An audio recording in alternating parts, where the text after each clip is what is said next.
இன்னைக்கு கொஞ்சம் வித்தியாசமா ஏர்லி மார்னிங் இல்லாமல் அதுக்கப்புறமா என் ரொட்டீன் எப்படி இருக்குன்னு பார்க்கலாமா? என்னோட ஏர்லி மார்னிங் கிளாஸஸ்லாம் முடிச்சுட்டு வந்ததுக்கப்புறமா என் பையனுக்கு தேவையான லஞ்ச் எல்லாம் பேக் பண்ணி கொடுத்துட்டு ஒர்க் அவுட் செஷன் கிளம்பிட்டேன். ஒர்க் அவுட் முடிச்சதுக்கப்புறமா இதுதாங்க நிலமை. இது முடிச்சுட்டு வீட்டுக்கு வந்து ரெஃப்ரெஷ் ஆகிட்டு பிரேக்ஃபாஸ்ட் சாப்பிட்டாச்சு. பிரேக்ஃபாஸ்ட் சாப்பிட்டு முடிச்சு நல்லா ரெடியானதுக்கப்புறமா இன்றைக்கி டீச்சர் ட்ரைனிங் செஷன் இருந்துச்சு.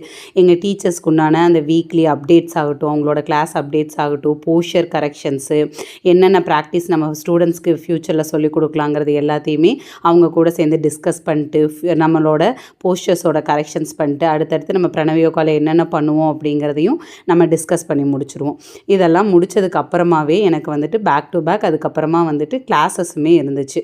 அந்த கிளாஸஸ்க்கு வீட்டுக்கே வந்துடுவாங்க. பர்சனல் கேர் கிளாஸ் தான்.